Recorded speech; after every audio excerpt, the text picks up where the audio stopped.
and welcome to How to Deal When the Shit Gets Real podcast. I'm Rietta. And I'm Connie, and today we're here with Lauren Ashley. So, Lauren, how do you deal when the shit gets real? Or you can just tell us a little bit about yourself. Hi, guys. My name is Lauren Ashley. I've experienced a lot of trauma in my life. And what I love to do is I love to tell people you can go through all this shit and still come up on top. And, I'm going to share really quickly and summarize my story. I was pregnant at 23. I had my son. He was born at 25 weeks, 1 pound, 6 ounces, really, really sick. And it was really hard because I was 23. Later on, my son was diagnosed with autism, pretty severe autism. Moving forward from that, I went through a terrible split in 2018. Almost went bankrupt, started coming out on top, thought things were getting better. Then the man that I loved committed suicide. And I was the one to come home and find him. And I tell everybody, if I could go through all that, and I'm at this point in my life, I feel like I'm a really happy, successful, still single mom. You guys can go through pretty much anything. It actually shocks me that you're still single because you're so pretty and very nice. Well, I'm dating, but I'm not married, So, yeah. Well, still. Okay. It gets real because try to date after your last. Oh, God. Yeah. Suicide, and then you become TikTok famous because he committed suicide. And then you're I gotta date that girl. I want to feel important, so that has actually been a struggle in and of itself as well. Oh my gosh. I didn't realize you became TikTok famous for that. I thought it was because you're just this amazing, she left this out somehow, an amazing photographer. Oh my gosh. Thank you. Yes. I own a really big wedding photography business. I love what I do. I am extremely successful in that. I should have got all around the world, and I absolutely love my job, and all the hard shit that I've gone through has made me a better photographer.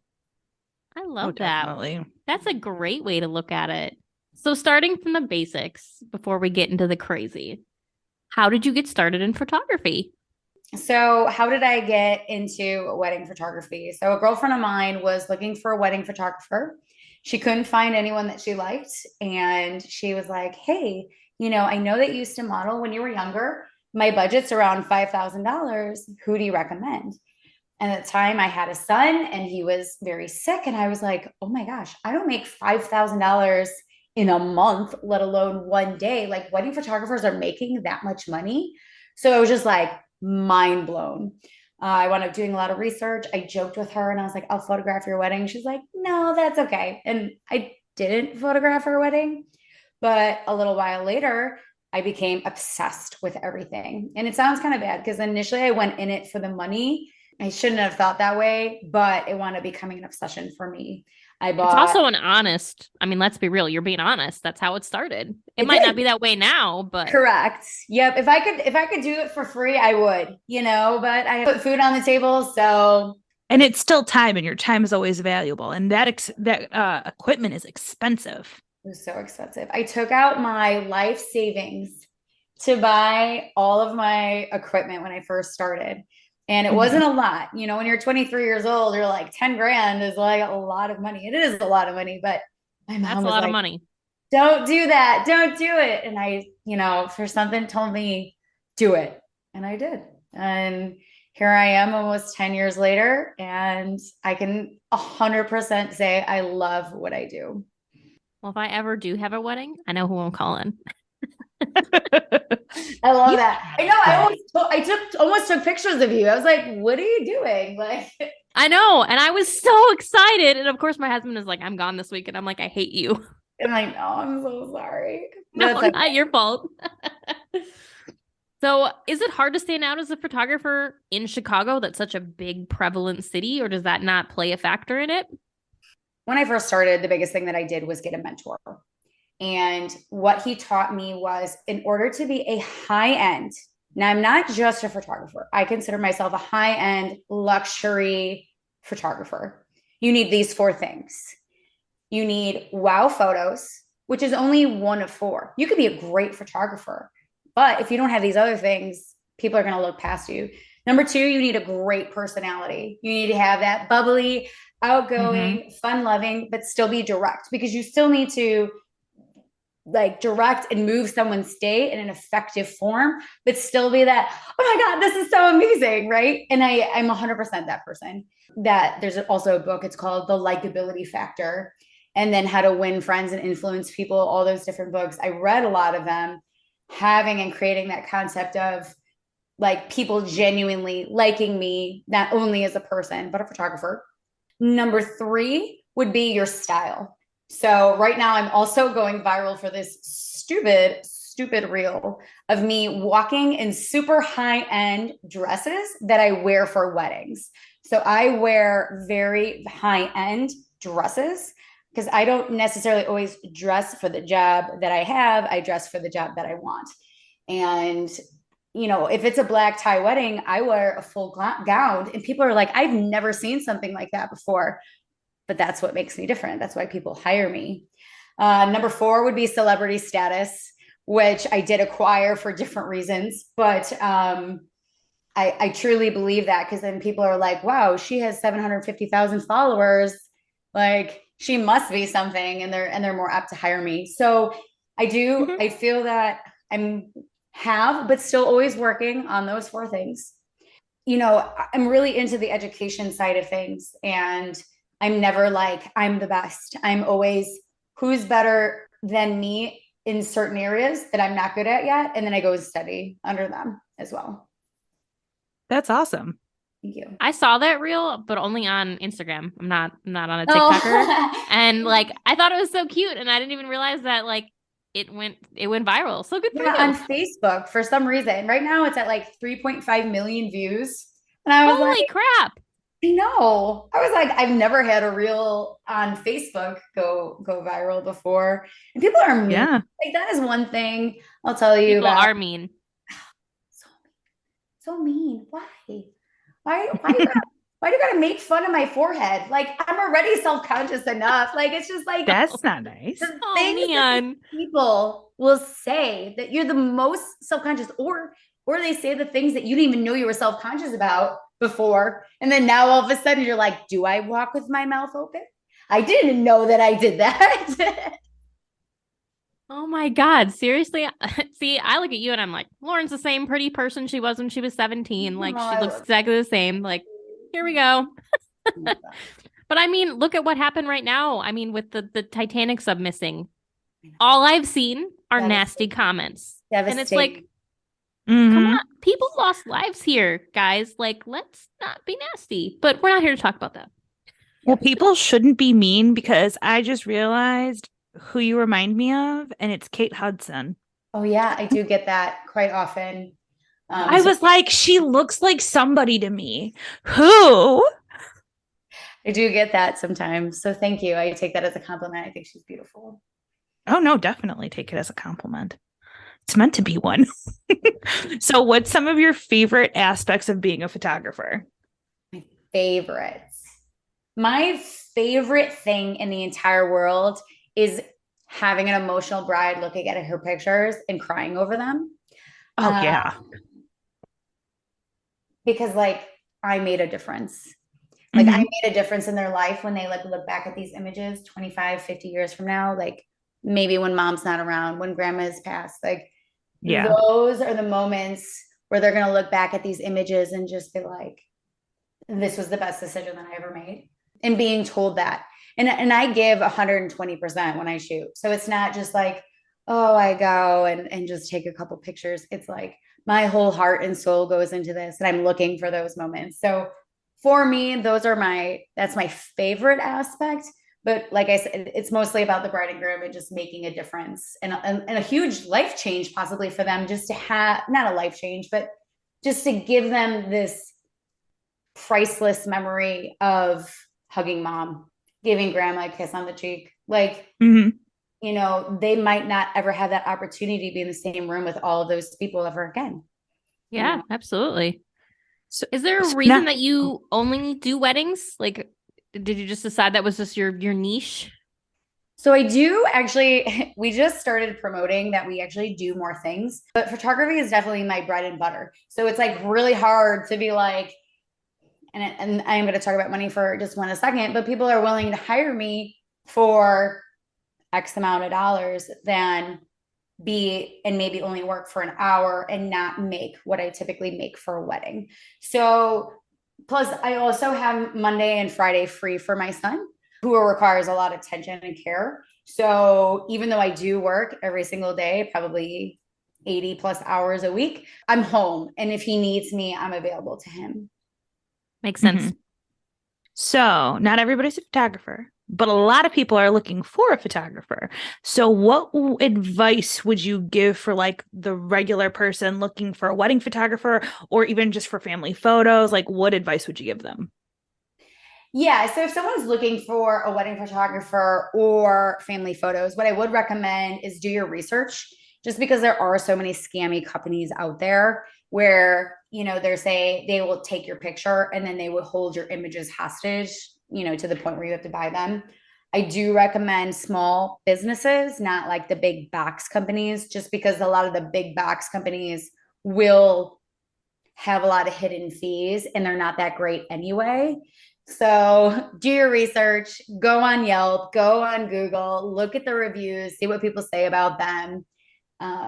About the big box company, though, I have like a tiny, really funny story. I've I have loved been it. trying for like the last year to convince my brother-in-law and sister-in-law to go to JC Penney's and do like an 80s style photo shoot and send them to my mother-in-law for Christmas because it would be hilarious to us. We would find it fucking hilarious. And she would be like, "Oh my God, this is the greatest gift ever. I love it." And so I it's like, to me, it's like funny on a couple of levels. Okay. I do love that. I don't condone JCPenney is different though. Like, I mean, I guess you could go there for family photos and wedding photos, but those are the fun, but they have the very standard lighting and No, I know. That's why I'm like, I want that to be like that standard 80s, like The really prom pose. cheesy. Yes, exactly. Like all of us, like with our chins on our hands. I love that. Thank you. I'm sorry. I had to tell that funny story. So Anyway, pivoting from photography to your son, Noah, Love that. you've touched on it a little bit. Take us on that journey of your I pregnancy love and everything that's kind of happened. When I was 23, I wound up getting pregnant by someone that we were only dating for 3 months. Oops. And we were 23. We were really young. And when you're pregnant, especially at that age, you have a couple of decisions to make, right? Do you Mhm. keep the baby? Do you put the baby up for adoption or do you have an abortion? And I decided not to abort the child. But when I was 23, I was considering possible adoption.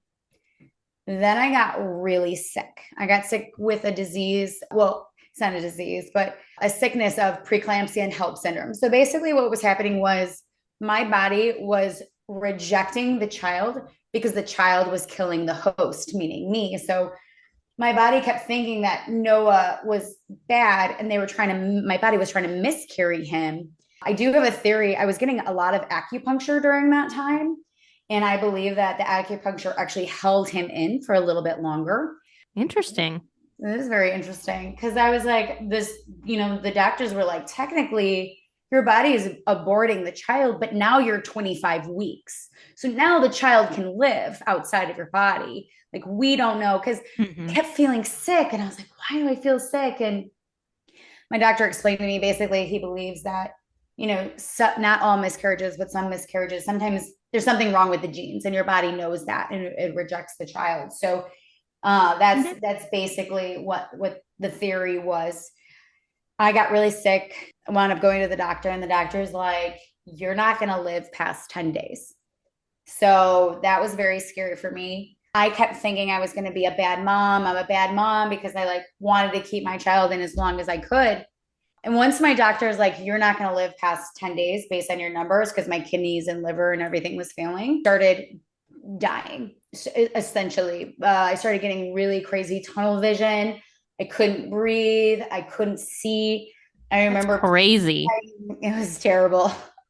I was much younger then too, so I remember clicking and hitting any strength I had to hit the nurse button, and she came in, and I was like, he needs to come out right now.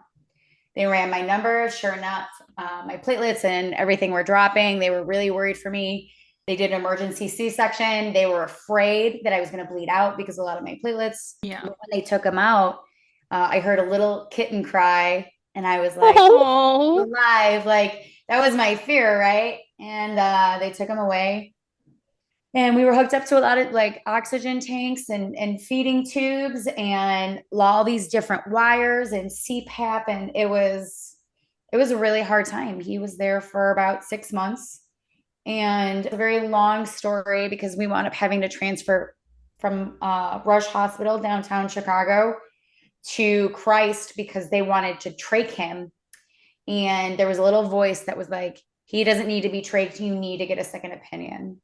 So we left that hospital. Good for you. Thank you. And like I said, I was young but I was a spitfire, and I was like, nope, like this is my baby. And no, I don't blame you. I that's can't done. imagine tracheing Yeah. a baby that little either. Like, oh my goodness. Mhm. Well, it was 6 months later. So he was much bigger at this point. But still. It was very scary. So they found, so he was he was intubated, so they like intubate the child so they're able to breathe, and Yes. a cyst had formed on his the bronchial tubes, and they never caught it at Rush Hospital. But when we wound up transferring him to Christ, that's what they found. And once they were, yep, we wound up coming home on low flow oxygen a few days later. Wow. Wow. How were those first few days at home? It was scary because you came so used to all the monitors and the All the beeping help. and knowing your baby was alive. So I remember driving home and having to pull over because I was like, I don't hear him, and I'm really scared. Yeah. It was hard, and his dad and I, like, we're not together now. We're on good terms now, but he wasn't ready for a baby, and we weren't on good terms, and it was really hard to kind of, I had my parents' help, but it's different, Yeah, absolutely.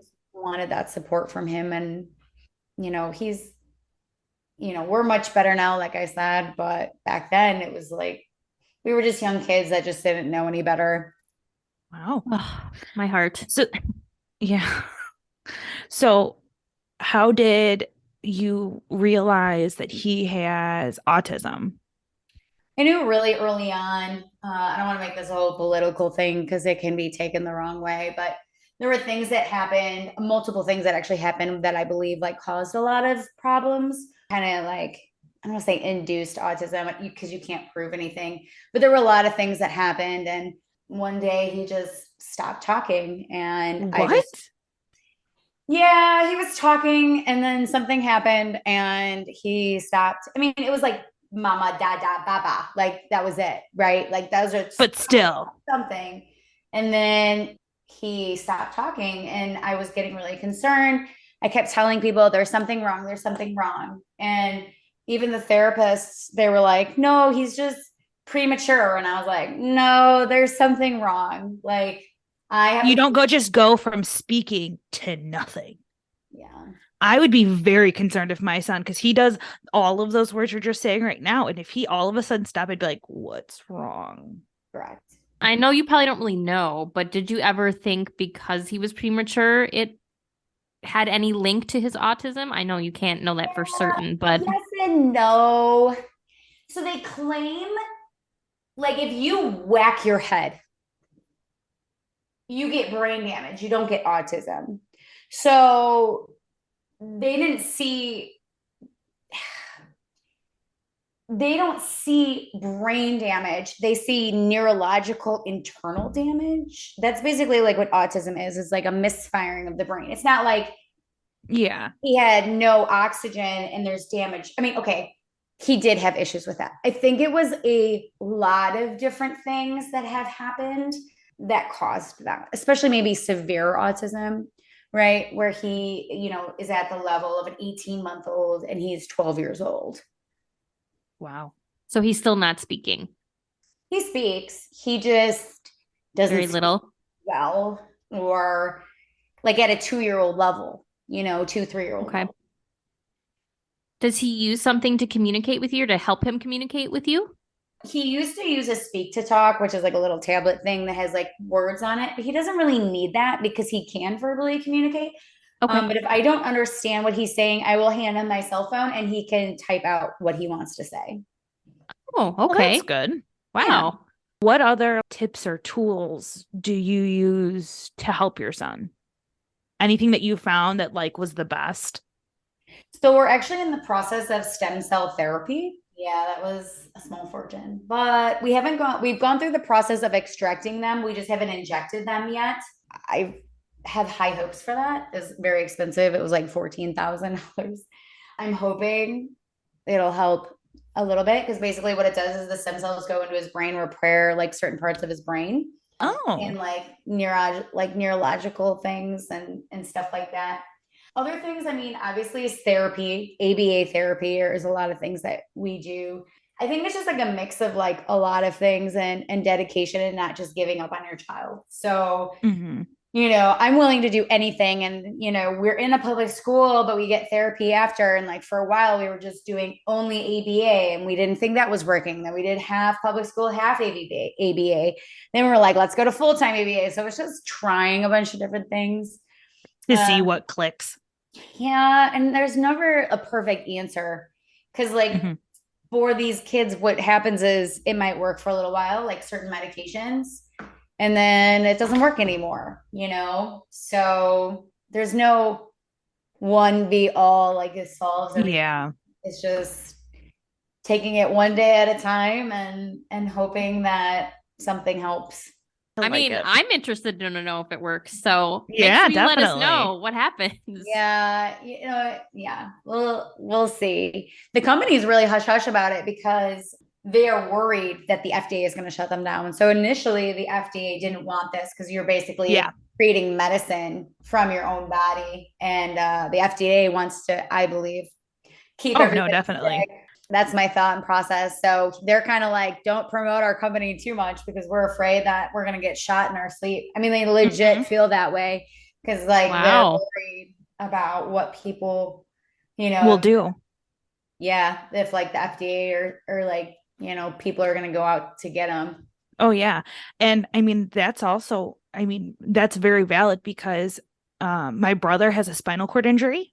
Mhm. And that's one of the things that could help heal his spinal cord injury is stem cells. But in the US, they make it so painfully difficult. It would be better and cheaper for him to go to Europe or Asia to get it done because the US, the protocol would be like 20 something surgeries of like putting in the stem cells because you would have to do it all along his spinal cord and versus like Europe it would be one time, it'd be like a one-time surgery and they would put it all in. That's so weird. I Yeah, mean, like they make it I can really give you the difficult. info. Yeah, I can give you the info because they don't do that.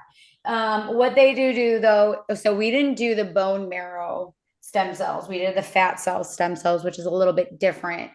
You Hmm. still get the same stem cells, but I They're actually, just different. it's just different. But I mean, it's 14,000. That doesn't include the injections. That just like includes like creating them. But I mean, it might be a better shot than taking him all the way to Asia. So I can give you that info after this. Yeah, Yeah. for sure. Yeah, I don't even know what they're going to do and that's fine. I've That's kind of okay. like given up like trying to be like stem cells.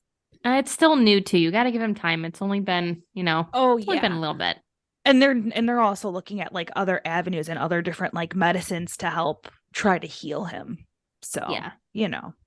it's just kind of like autism and your son. It's like you're trying a bunch of different things to try to make his life better. 100%. We're going to go down the hard road, but that's what we do here. So you meet this amazing man, Ryan, and then things kind of fall apart. So take us on that journey now. when I first started my photography business, I did date someone for 5 years and we started our business together and it was great and it was amazing. And that was a terrible relationship, very toxic that nobody else could see because on the outside it looked like we were this power couple and we were amazing. I split up with him in 2018. It was really hard because our company was on the verge of bankruptcy. So when I left that relationship, I was like, I'm not going to date again. I'm not going to date again. And I don't want to say on a whim, but I wound up meeting Ryan, and he was very charming and outgoing and a go-getter, and he was super cute with all the tattoos and the muscles, and I was like, what is happening? Like we wound up dating, and very early on he did let me know that he was an alcoholic, and I never experienced alcoholism. I wasn't raised that way. I was never exposed to that. I just kind of figured, okay, well, he's not going to drink again. So it's okay. I don't really need to drink. Not a big deal. Full year goes by. It's awesome. Our relationship is awesome. And he winds up telling me, he's like, you know what? Like, my job is really stressful for me and I'm helping you with your business, which he was. He's like, is there any way do you think that I can come on full time? I'm like, sure, like we can make this work. You really help me. I trust you. I love you.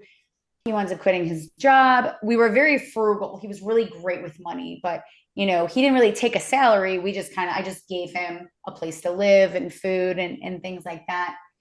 And at one point he was like, well, I would like half of the business. And I told him, no, I love you. You're just coming on full time. Like, right. You've been working your tail off.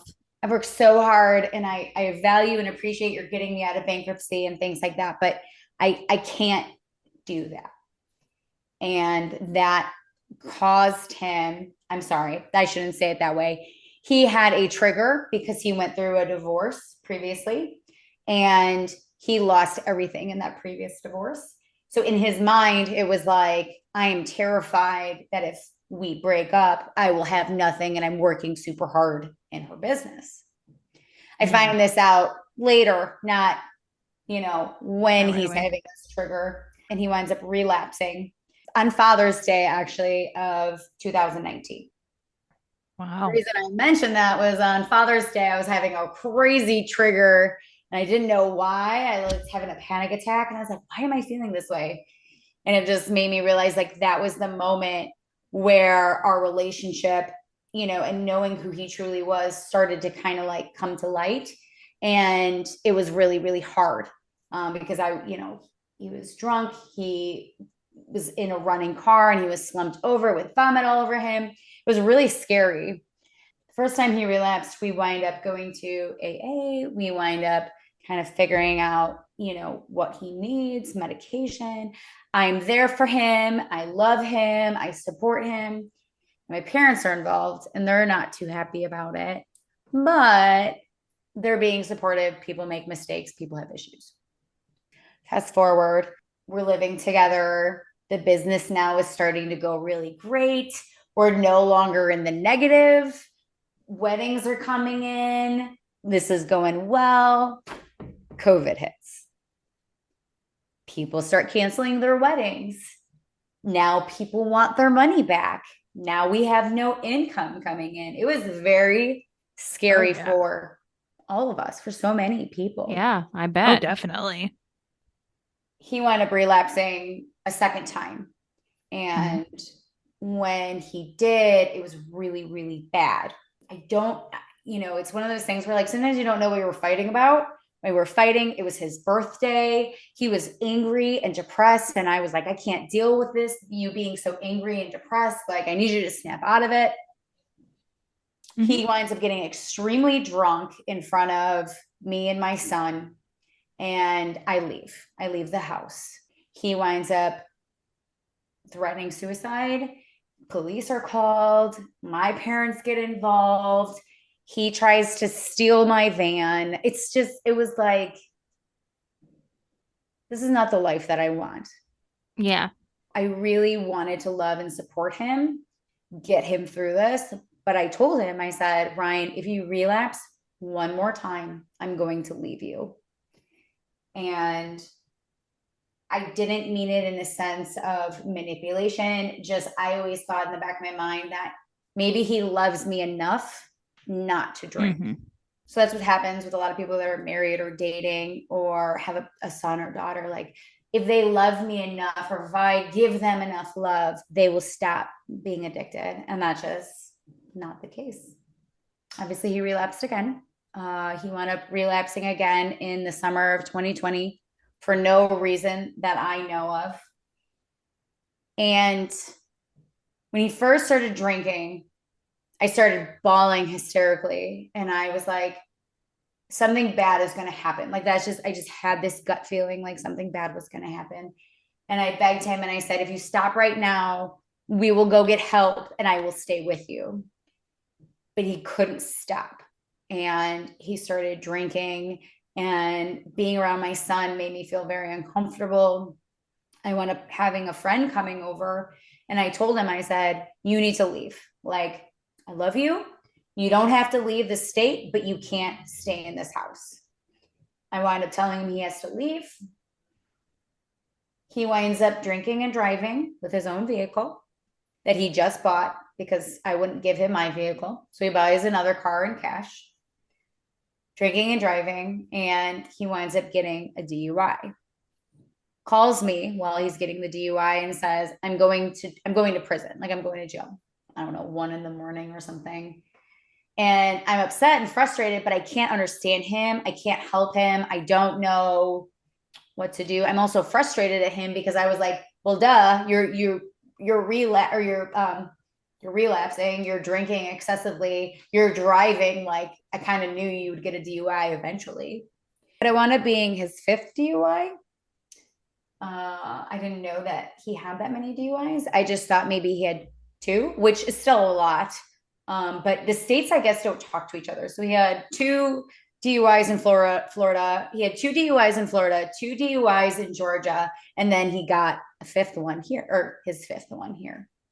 I really once again, didn't really realize a lot of things until after he had passed, but we'll kind of get in the nitty gritty of all that.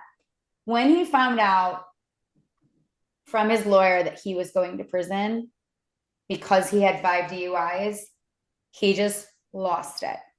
Drinking still excessively, showing up at my house drunk. I didn't want him there. I felt very unsafe. Not that he's ever hit me or anything, but if you've ever been around a very, very drunk man, it could be very scary. Mm-hmm. I wind up calling the police because he's saying, I'm going to kill myself. I'm going to kill myself. I'm going to kill myself. There's a lot more to the short story, but I'm going to try to keep it as short as I can. I wind up calling 911. The police come, and we convince him to go to the hospital. Now, he doesn't want to go to the hospital. He's been fighting me tooth and nail, saying I can't make him, right? But I needed help. Like, I couldn't do this on my own. His parents live in Georgia. His family lives in Georgia. It's just me. And I just remember when the police officers come up, I was like, please help me. Like, I need help. Yeah. Get him to the hospital, and I stay with him. And my mom is like, you need to leave him. You need to leave him. You need to go home. He's a grown ass man. Like, you don't need to be there. But I was like, I love him. I care about him. I just want him to be safe. He winds up admitting himself for suicide or suicidal thoughts and all these things. But because of COVID, they could only keep them there for a short period of time. He has to do outpatient therapy. Me being the loving, kind, way too nice person that I am, I'm like, okay, well then you can come here. He comes here, or he comes home. He's there, but he knows he's going to prison, and he starts doing very bad things. He's living in my house. He's talking to other women, even though he knows in the back of my mind, I don't really want to be with him anymore. You're still staying in my house. So you can't do that. You could go do that, but you can't live in my house. Yeah. Just disrespectful. So disrespectful. Yes. So angry. A lot of things happen in between there. He winds up being in a happier mood. we have big blow up fights, and then he's happy. And I remember this one day, he was like, I promise that I'm going to make it up to you and everything is going to be okay. I promise. Point, he was like, I don't want anything from you. I don't want any of your money. I don't need anything. Like, I love you. I care about you. And that was that. After that conversation, I was like, you know what? Why don't we go apple picking tomorrow? And, you know, he'd been sober for a while. I was like, let's just, like, as your friend. Now, mind you, I didn't know he was talking to other women. Let me rewind. I didn't know this until after he had bounced, but I was like, let's go apple picking and enjoy the day. He's like, sure. I said, well, I need to drop off Daz, which is our dog, to my mother's house. He's like, okay, no problem. So I drive to my mother's house. I'm there and he calls me and he's like, just want to let you know, I love you. And I'm in front of my mom and my mom hates his guts right now. So I was like, didn't want to say it because I was also mad at him over just everything that has happened. But I turned around and I was like, love you too. And I hung up. But the craziest thing is that was going to be the last thing he ever heard me say. And it felt like something was wrong, but everything was wrong. So I was just like, it's everything. Feeling where you're just like, something bad is happening. And I thought it was weird that he called me when I was at my mom's, but not super weird. So my mom was like, you need to stay home. And Ryan texts me and says, you should stay at your mom's house. And I was like, well, no, we're going apple picking tomorrow. Why would I do that? I just came here to drop off the dog. Why would I do that? So I'm like, I'm on my way home. And he's like, okay. So I'm driving. I get home at exactly 11:11. The reason that was because that was our saying. And we always used to say, oh, we saw 11:11. It was like this big deal. The reason I know I got home at 11:11 was because the ring cam kept that record that I got home at that time. Walk in the door and everything's dark in the house. And I see a light on in the living room where the TV is. And the light is flickering, like the TV is on, but the whole house is dark, which is not normal for him. So I thought, that's weird, but okay. And I walk in and I see him. And it actually took me about a couple seconds to realize what was happening. I was actually really confused. His family has asked that I don't tell people how he killed himself. Yeah. But what I will tell you is it wasn't extremely gory, which is why I was taken by surprise because he looked gray. And like I said, I got home at 11:11. I called the police at 11:14. I was on the phone with 911 and they're like, do you want to perform CPR? I tell people, I remember being afraid because he's a very big man. And I was afraid pulling him off the couch was going to hurt him. And I pull him off the couch. I begin CPR. And based on the sounds that he was making, I already knew that he was gone. But the police got there. And once again, I go to the police, I just need you to help me. It was really hard because I don't anymore, had this footage on my ring cams. Because sometimes you don't know like how you react. And then the police officer runs in. I will never forget the police officer's face because he was like wanting to help me.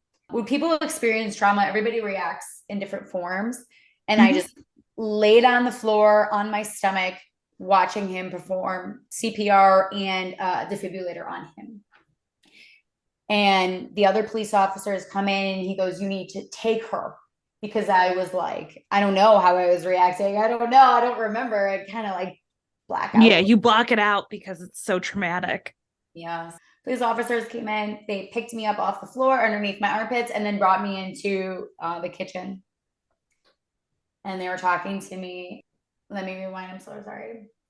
When the police officer got to Ryan, the first police officer got to Ryan and started working on him, I was able to call my mom because I couldn't call my mom because I was doing CPR, right? Call my mom and I tell her, come now. Ryan killed himself. My mom is freaking out, obviously. So everybody comes to my house, but the police officers are like, you need to call her back because we need her to be safe. We want to let her know that you're okay. Things kind of become a blur, but what I do remember is my parents and my brother coming in, the police and paramedics, like just the house full of people at 11 o'clock at night, right? I knew that he was gone in the back of my head, but the police officers were like, well, they're working on him. So I was like, well, maybe they got a pulse or something, like that I don't know. Yeah. But then they did tell me, and they were like, we're sorry. And that was it. The minute they said, we're sorry, I just like hit my knees and just started screaming at the top of my lungs. And so bad that my parents and my brother were like, stop screaming, stop screaming. You're so much better than this. And I was like, angry? Excuse you, what? My parents are wonderful people. They're probably never going to watch this, but they are not the emotional type. They're the typical baby boomer, holding all your feelings and emotion kind of parents. Got it. The world could be falling and everything's fine. And I still do everything's fine when it's not. Oh yeah, me too. We're all fine. Everything's fine. Well, plus it's easier for them because, like you said, they already kind of had an animosity towards him to be like, well, it's done. And like they don't have that tie to him like you do. Even though things weren't great, there was still, like you've said many times, there was still love. You still loved there. him. Yeah. Correct. After they told me like stop screaming, I just looked at them and I was like, no, like you don't know him, you don't know the situation. Ran upstairs, the police officers follow me because they're like, we're worried you're gonna kill yourself now. And I was like, this is my life. Like this can't be real. Like this has to be a dream. I ended up calling people that I knew that were gonna give me that emotional security that I needed. My cousin winds up coming, but by the time that she gets there, a detective has to interview me. It's still considered a crime. They still have to do a full-on investigation just to make sure I had no part in it, which I didn't. They did all that. The detective said that they found a suicide letter, but they couldn't give it to me. They also asked for me to unlock his phone, which I knew how to do. Give it to him. And they said, well, we can't give you the suicide letter until we do our investigation. I wound up going home, my parents' home at, 5 in the morning. Obviously couldn't sleep. It felt like my body got hit by a truck. Like I couldn't really walk. I felt like I couldn't catch my breath. It was terrible. I had extreme PTSD from what had happened, was extremely traumatized by what happened. The next couple of days were just the worst, but over time, and a lot of therapy, some medication, and like really great friends, I was able to get through all that. Wow. Yeah, Can't that's even really imagine. difficult. Yes. Yeah. Talk about strength, though. I mean, obviously hard, no matter how you spin it, but the fact that you were able to pull out of it and yes. What do you think is like one of the biggest things that helped you pull out of it? Yeah, so I tell everybody EMDR therapy was the biggest thing that helped me. What's that? Yeah, it's really cool, actually. So it's for PTSD. What it does is it's a type of therapy. It's a type of hypnosis. Now you're awake. It's not like weird where they like, ooh, here's the clock. And snap their fingers and says you are a chicken. Yeah, exactly. Well, they take your PTSD moment and put it into a different part of your brain where you don't have triggers. So like we all have different parts of our brain, but certain memories can create a PTSD type of reaction. So they take your PTSD reaction and be able to put it into your brain where you can talk about it without like having triggers, right? I lived in the same house. I just moved to this house 3 weeks ago, and I'd lived in where he had passed away for about 2.5 years. Oh, Oh my wow. God. How is that not a That's- trigger? Yeah. Oh my gosh. A little trippy because I don't know what you guys believe, but I wound up experiencing a lot of like ghost kind of. So he was haunting you? Yeah. Kind a little bit, maybe towards the end, especially because there's or it's okay now. I wound up having. So let me rewind. I come from a third generation of psychic mediums. It like runs in our family. I've always ignored it. But after he died, it became like very apparent that this was like a gift that I had. And I didn't really Oh, want it. wow. Yeah. I feel safe enough to talk to you guys about this. This isn't Oh, yeah, that's Christian great. radio. So. No, I No, love oh it. my God, yeah, right. But yeah, I wound up seeing a medium, and she was able to help me a lot and teach me how to connect and stuff. Okay, all I have to say is you're gonna definitely come back on. Oh yeah. I can tell. I can show you guys. I can't do it today, but like you said, I'd have to. We'll do it. We'll do another interview because this is like too great. Like we need to like keep Oh going. my gosh, I feel like there's you still so have so much. much. Yeah. There's so much. You know what? It got so bad. So okay. I talked to my medium friend, who's actually I consider one of my best friends now, but the lights were going really crazy. Doors were opening and closing. Pictures were falling off the wall. I mean, you can ask my assistant. Like, she works for me full time. She's not here, but she was like, I can't even, because I hear things, I see things. Like, Oh my you need to get gosh. out of this house. And then when I was leaving, it got really bad. He was like, "You can't leave me again." Yeah, I talked to her, and she was like, sometimes she's like, it's not it's like that type of energy. So it's not necessarily, because I was like, what is happening? Like, why?